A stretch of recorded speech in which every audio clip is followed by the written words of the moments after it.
Paul Hardcastle, Summer Madness, What's Going On? That's a nice piece. Paul Hardcastle is going to be in San Antonio next year. I mean, I say next year. I gotta stop doing it. This year as well. So, we got a lot of music coming our way, and all we need you to do is to be supportive. Dr. Doug here with you, KRV FM. Welcome once again to our Saturday conversation. Appreciate those of you that have patiently waited and everything. It's really, really cool. So, hey, today, what we're going to do, we talked about goals throughout the month of December, what goals are, why they're important, how they're useful in our lives, and all of those types of things. And so today, we're putting the cream or the icing on the cake, so to speak. I'm going to show you guys, I'm going to actually participate in this with you guys. What we're going to do is I've got some tools I put together that I want to introduce to you that you can download and at no cost or whatever. You can use them, modify them, do whatever makes your boat float, as long as the goal or the outcome is successful for you. So I want you to use them in any kind of way that you want to. And if you need any other kind of support, you can send me an email or whatever. We'll work from there. And so one of the things we talked about goals, and so I'm gonna set a goal. I'm gonna do a goal. I'm gonna go through these sheets with you guys, and once a month we're gonna have a goal update. We're gonna pick a day a month, and we're gonna have a goal update. I'm gonna share how I'm doing. You can share how you're doing. We can do it throughout the year together and see if this kind of thing works. It's kind of like our own unofficial kind of study. That's what we're gonna be doing. So once again, we're gonna talk about today the skills, particular skills that you need to be as successful at goal setting. And there are several of them that most people don't do on a regular basis. These skills that I'm going to talk about, there's one, two, three, four, five, there's six of them. We're going to talk about each one of them. I'm going to show you how they apply to our goal planning sheets, and they're going to be online. You can get them from the Observer. You can download them from the Observer.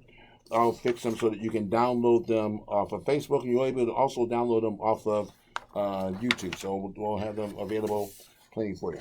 All right, so once again, I'm going to show you how we're going to start here. One of my favorite historical people, you got folks like, you got Jesus Christ, you have Gandhi.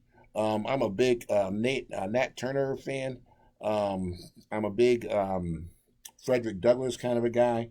I'm like the other guy, Martin Luther King, Malcolm X, those kind of guys. But I kind of like the earlier people because they were really, I mean, they didn't have all the stuff that we have today. They really, really, really, goal setting for them was a real challenge. We got like Facebook, we got computers, we got all kinds of things. Well, they had to accomplish goals simply from like grit and determination. And that's really, when you get down to it, all the technology aside, that's what you got to have. You got to have grit. You have to have determination.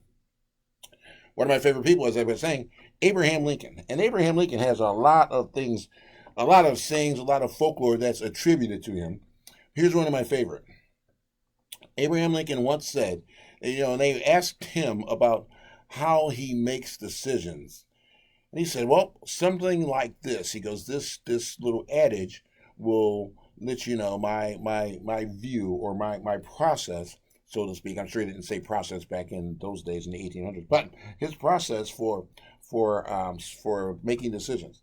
He said, so if someone came up to me and gave me 6 hours to chop down a tree, I would spend the first 4 hours sharpening my axe. Now think about that. Got 6 hours. He said he would spend the first 4 hours sharpening, so almost 2/3 of his time he'd spend sharpening the axe. Now you're like, Doug, okay, what does that have to do with goal setting? It has a lot to do with goal setting. One of the things my dad taught me was to measure twice, cut once. Same type of adage, same type of process, same type of end result.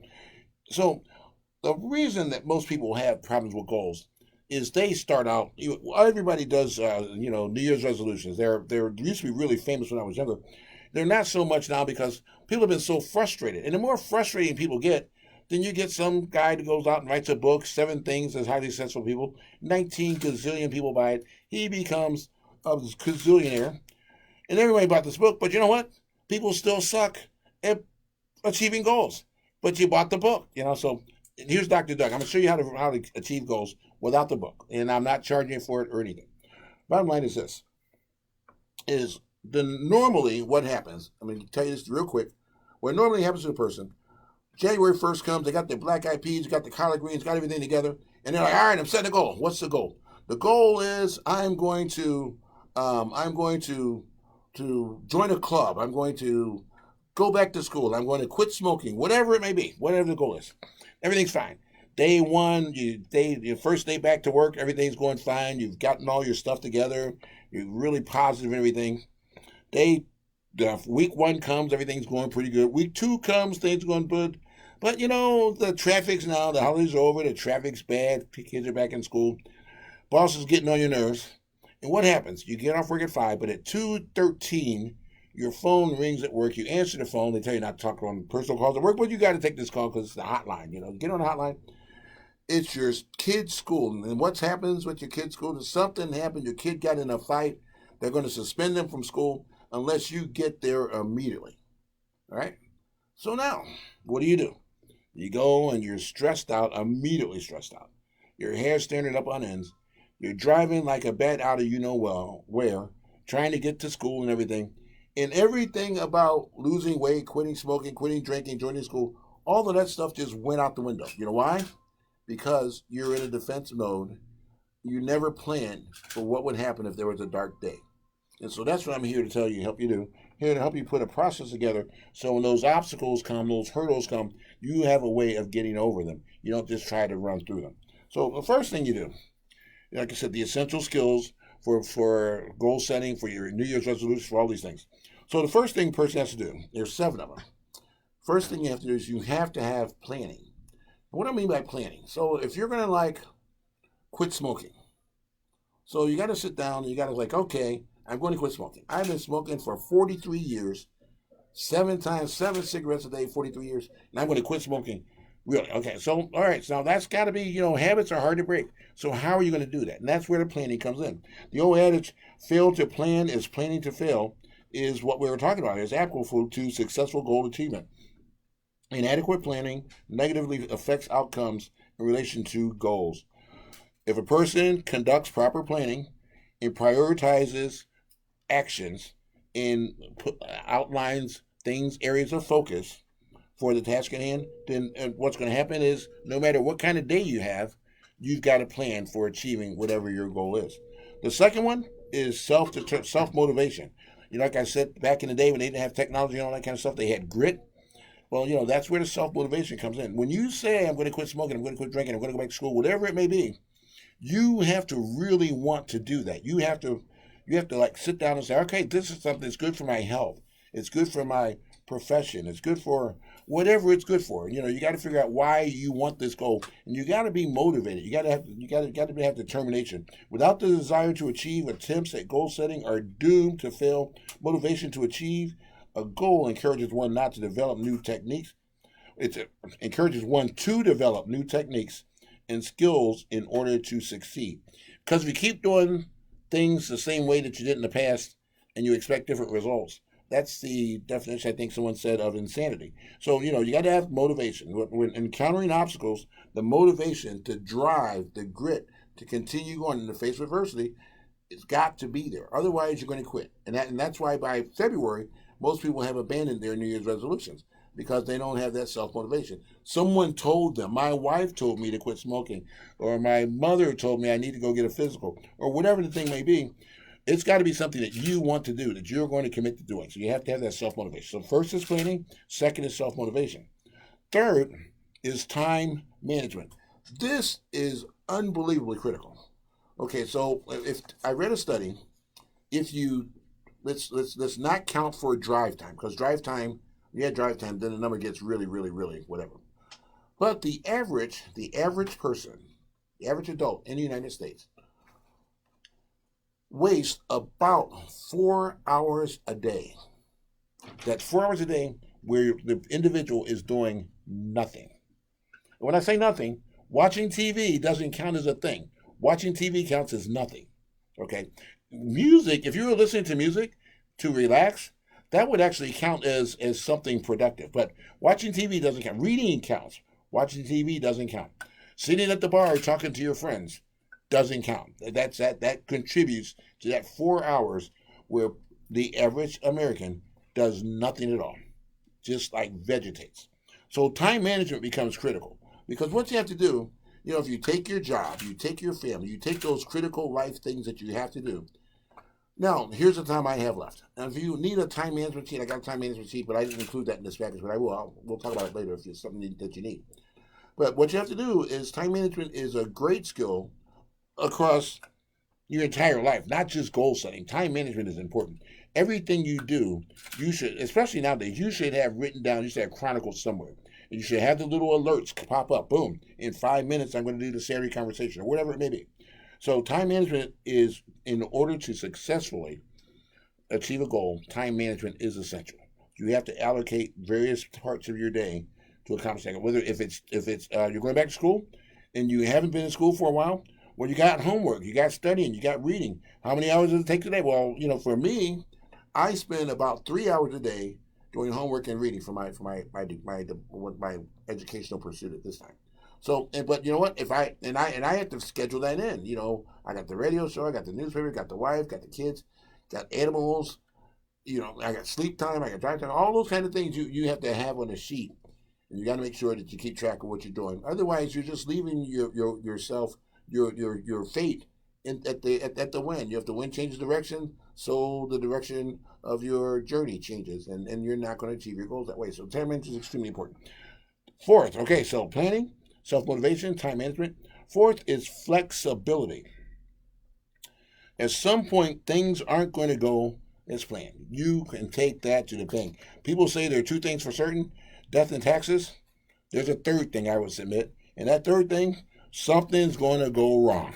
No matter what it is, no matter how much you plan, no matter how much time management you put into it, something is going to go wrong. Things called obstacles. And you have to have the perseverance to sustain your efforts in order to keep going, working towards your goal in the face of adversity. You have to have that. So flexibility, like when things happen, I look at like obstacles as an opportunity. I look at them like as nuggets of gold. Because what it does is, the mind is a muscle. And it makes your mind get out of its comfort zone and like think out of the box. Like, holy heck, where did that come from? What am I going to do? How am I going to get around it? And the more you do that, the more adept you become at becoming flexible. So when obstacles occur, you don't get upset. When we talk about driving later in February, we're talk about driving. The whole attitude that people have at driving is kind of like crazy. There's some people that drive like they're like in Ben-Hur or something, and they just the chariot races. I just don't understand. You got a 2,000-pound thing around you, and you think you're indestructible. But we're going to talk about that later. But anyway, so you got to have flexibility. So when somebody cuts you off, you don't get upset. You just kind of like pump your brake, let them go, and continue on your journey. Turn the music up a little bit, but don't give them the finger. Don't scream at them for 4 miles. Don't drive faster to try to just let that go. You got to have. And so it's the same thing with goals. Things happen. If all of a sudden something stressful happens, you find out you're being audited by the IRS or whatever it could be. It's always something that you didn't plan for that's going to like, oh my God, if I make it through this, I'll never do this again. So, you got to have flexibility. You got to have flexibility. You got to say, okay, let me sit down. Let me think about this. How do I adjust my time management? What do I need to adjust my plan? What do I need to do to overcome this obstacle? So flexibility is the fourth one. Planning, self-motivation, time management, flexibility. There's the fifth one, self-regulation. A person must regulate and manage one's emotions in order to promote personal and social goals. Well-developed emotional intelligence, we talked about emotional intelligence a couple weeks ago, is the ability to effectively consider and describe motivational goals, aims, and missions. So what you have to do is you have to be able to look at things realistically. So let's take smoking. I used this the other day. When I talk about self-regulation, all right, so a person says, I'm going to quit smoking. I had a client come in, so I'm going to quit smoking. Okay, cool. How long have you smoked? I've been smoking for 31 years. Okay. You got a patch? You're just going to quit smoking cold turkey after 31 years? How are you going to do that? Well, I don't know. That's why I called you. Well, I'm not a smoking expert. I don't really, but, I'll try and help you. And I asked him some questions. The first question I said, when do you smoke? He said, well, I'm mostly a social smoker, and my wife don't let me smoke at home. I can't smoke in a car. And I work at USAA. I shouldn't have said that. I work someplace where they don't allow me to smoke on the campus. I can't even smoke in the parking lot. Wow, that's kind of deep. And so I thought the parking lot was public property, but obviously where this person works is not public property. That's a different thing. I don't really care. So, so they got the smoking thing. So when do you smoke? Well, after work, I always meet some guys at a local establishment. I stay there for a couple hours till my wife is supposed to get home, and then I go home. So I'm there a couple hours. And so, how many cigarettes do you smoke in a couple hours? I typically smoke about 10 cigarettes. Wow, that's a lot of cigarettes in a couple hours. Okay, no judgment, judgment-free zone, no judging, no judging. So, okay, you smoke a dozen cigarettes in 2 hours, fine. But so you're going to quit smoking. You're serious about quitting smoking. Okay, so you can't smoke here, you can't smoke there. So are you going to quit cold turkey? How are you going to do that? Well, I don't know. What do you think? I said, well, it's different for everybody. But you have to come up with a plan. So are you going to continue to go to this place wherever it is that you go after work? Well, sure, because I meet the guys there. We talk sports, whatever you talk about. Okay, fine. So what are you going to do next week when you go there? You are in full goal achievement mode. You're going to quit smoking. You go to this place and you smoke. So you're just going to go there and not smoke? So let me ask you a question. When you go to this place, do you consume alcohol? Yes. So do you smoke as you consume alcohol? Oh, yeah, I smoke while I drink. I smoke. So when you're having a Pepsi, do you smoke? Well, no. So maybe smoking is tied to not the place, but maybe smoking is tied to alcohol. So now we're getting somewhere, and I think he kind of saw that as well. And so the bottom line is, so maybe you can still go to the place, but maybe not drink as much to cut down your smoking. I didn't think of that. That's what he said. He said he didn't think of it. Well, you got to do something. You're going to continue to go to the place, but you're going to have to change something. So you got to have self-regulation. You have to understand that going after goals is not for the faint of heart. It's something that requires, like I said, grit in the beginning, determination, all those things we talked about earlier, planning. But most of all, it requires self-regulation. You're going to have to do something outside of your comfort zone in order for this goal to become real. You're going to have to either not drink as much, or if you're dieting is a thing, not eat as much, or not eat so late, or if health is a thing, you're going to have to join a health club. It's going to have to do something that you did not do last year in order to be successful at your goal. That's what we mean by self-regulation. Lastly, they're all kind of the same. Commitment and focus. If you're not committed to a goal, goal setting will not work. It's imperative that goals are important and meaningful on a personal level. The other thing is, don't say, now I'm going to tell you what, after we do this, I'll tell you about mine and tell you what this is important here. So like the other thing, what I was about to say, this is really, really important, okay? You got to want to do it. It's got to be meaningful on a personal level. And it has to be something that you can realistically do. So 5 years ago, I set a goal to get my doctorate degree. And I set my goal, was 6 years. I said, I'm going to do this over 6 years. Because I looked and it said the average person gets done in 7 years. So I said 6 years. I'm making a little stretch objective. But I didn't just say, I'm going to do it in 5 months, because it's impossible to get it in 5 months. So likewise, I've lost, you guys know me, I lost my weight, lost like 50 whatever pounds. Well, it took me 2 years to lose 50 pounds. So I can't say I want to lose another 20. I can't say I'm going to lose 20 pounds and I'm going to do it immediately. That just ain't going to work, So it's got to be something that you can do. So like my goal that I'm going to share with you guys and track with you guys who want to track goals with me, my goal is going to be, I want to lose 20 pounds in the calendar year 2020.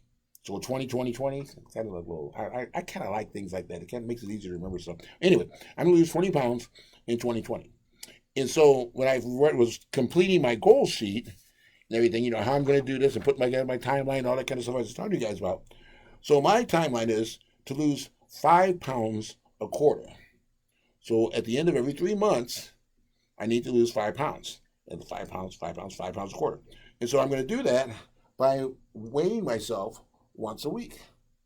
And I've also joined a health club and I start walking. I walk every morning. And so I'm going to start using the bicycle. And I've already I've already changed all kinds of stuff. Instead of like eating hamburgers and ribs and things, Carolyn, my wife, my significant better 2/3, I've got all these kind of like healthy dinner things. They're really disgusting. But you know what? They're good for you. And so I've started eating them and I'm like, oh, yum, this is great. Well, not really. But, you got to put yourself in the right mindset or you're not going to do it. It's almost like I'm eating prison food. It's like eating cardboard. It's like eating tofu. It's horrible. But you got to tell yourself it's good. Otherwise, you're not going to, I'm not going to lose weight. So I know that I have to eat. I can no longer eat like, 3/4 pound hamburgers with cheese, grilled onions, and 3 buns and all that. I can't do that anymore. I just can't. Because I found myself here, as as I'm getting out more and walking around more, I found myself getting tired. At school, I go to UTSA and to do some classes and things up there. And I found walking from the parking lot back, I was getting tired. So I was like, you know what? I got to change. I got to improve my stamina. And one of the things for improving your stamina, I went to the doctor and got so I've done my physical, my lab work. I got all that stuff done. Because you can't just when you do this stuff, you have to include everything. You got to include your family, your doctor, other responsible people that you got to interact with. You got to include everybody. And you got to put them all, you got to write them all down. So that brings us to the goal sheets. So this one sheet that I'm holding up in front of you is for one goal. At the top of the sheet, and the instructions for the goal sheet are on the back. And if you don't have a printer that prints on both sides, then it will be a separate page. So and I try to put them on the same page, so you just have one sheet that you got to keep up with if you're doing one goal. Some people might want to do more than one goal. Got more than one goal, there's one sheet per goal. And so at the top of it, it talks about the declaration of the goal. What is the goal? When we are setting goals, when goals are not written and specific, when we have no plan, our defense is our own self-image, self-doubt, and procrastination. So that's what this is for. This worksheet is one that's going to help you keep track of your goals. So the first one, what is the goal? How long is it going to take to get to your goal? The life area, is it a part of your physical health? Is it part of your social? Is it part of your financial? Where, we talked about those life rule things a couple weeks ago. So those life rule things, that's what goes in this area. And I think I have them all listed on the back here. So, but yeah, so yes, I do have those in the back. So you put that life area, the due date, when you want to get it done by. Then what you do is you come down and you talk about obstacles. So like the smoking example that I gave earlier, social time with friends. That will be an obstacle to quit smoking, because when you're with your friends, you smoke. So like with these goal things, you set goals, you try to like attach them to something, relate them to something to help you get to the root cause of why you have that behavior, and then it's easier to overcome. But those things, the why that you have those behaviors, those whys become obstacles. And you want to list the obstacles, because for each obstacle, you got to have a solution. So what am I going to do when I go with the social hours with the guys? Well, one thing, if it's alcohol that makes you smoke, they have like Heineken has a 0 alcohol beer. Budweiser has a 0 alcohol beer. I mean, there's several of them out there. There are all kinds of them out there that give you that tasting or whatever. And so maybe that might be something that you might try, since it's so what you would do is you would list that as a solution. And as you go through here, like for me, the steps for achieving a goal, I had to join a health club. I had to change my diet. So each one of these areas, which is steps or action steps to achieve your goal, you have to list each one of them. So when I said I'm going to join a health club, by when? So you want a target date. And some of these that you list as action steps, you might need help. So like changing my diet, I listed my wife as a person who was responsible for helping me achieve that, named Carolyn. So that's how you do that. So, and when you're done with this, then you put down what achieving this goal will mean to me. That's at the very bottom. Why do I want to do this? What's in it for me? What do I get out of it? And so you'll find these sheets online. I'm almost up with my time. And so you'll find these sheets online. You'll find a little kind of talk that talks about the essential skills that you need: the planning, self-motivation, time management, flexibility, self-regulation, and commitment and focus. The time, okay, so going back here, closing up here, you know what? There is one more sheet I got to tell you about. So some of you might have a challenge thinking of what goal is appropriate for you. So I have this sheet. It's called Envision Your Future, and it's part of the package you can download. What Envision Your Future is, what I want you to do is I want you to pretend you're an artist and you have a blank canvas and you can paint anything that you want to paint. Well, this is the mindset that you have to have when you're setting goals. So if you could have anything you want to be in life, what would you have? If you could become anyone, who would you be? If you develop one quality, what would that quality be? What would it did you really want to accomplish in your career? What could you change to improve the quality of your life? And what is your purpose in life? So if you answer those 5, 6, answer them as thorough as possible. And as you go through there and sit down and kind of don't do this all in one sitting because it's not like homework. It's something that requires a lot of meditation, a lot of inner thought. So when you're completing this at the end, you're going to find things that you might want to improve in each of those areas. Well, the things that you want to improve, those will become goals that you can list on your goal sheet. So it sounds laborious, it sounds complicated. It's really not. I try to make it as easy as possible. But if you follow this kind of closely, you will achieve your goal. The time one allocates to perfecting the 6 keys that we just talked about. The 6 keys are planning, self-motivation, time management, flexibility, self-regulation, and commitment. The more time spent developing those 6 keys, the more likely one is to succeed. If Abraham Lincoln were alive today, he would tell us all that depending on one side, depending on its size, so he would tell us all that depending on its size, the size of the tree, one cannot chop down a tree in 6 hours, excuse me, with a dull axe. So you can give a person a dull axe, you can have 6 hours, but that tree may not fall. But like the axe analogy, a dull axe can bounce, potentially cause injury. So if you don't take this serious, you don't plan appropriately, you don't commit time to it, you could actually harm yourself because you're not going to successfully achieve your goal. And when I say harm yourself, I don't mean physically, but mentally, because you're going to say, oh gosh, you're going to lose self-confidence, you're going to have a lot of self-doubt, you're going to want to not be unsure of your actions, and it's going to create more and more problems. It becomes a snowball effect. So the more time you spend on these 6 keys, the more successful you will be. Just can't chop down a tree with a dull axe. You can't achieve your goal without spending time on these 6 keys. Failure to implement the 6 keys to successful goal setting can cause anxiety, headaches, and other maladies. If you are ready to attack goal setting with unyielding passion, download this stuff from the San Antonio Observer, from YouTube, Facebook, and let's get ready to go. So I'm going next week. We're going to pick a day where we're going to review our goals. I'm going to have my goal sheet. I'm going to put it up there for everybody to see. I'm going to post it on the internet. You can see how I'm doing. Hopefully you'll get involved in it as well and have a great, successful, tremendous, goal-achieved, goal-fulfilled year. Dr. Doug with you, KORV, FM, the Heart and Soul of San Antonio. Thanks so much, everybody, for listening. I really appreciate each and every one of you. See you next week.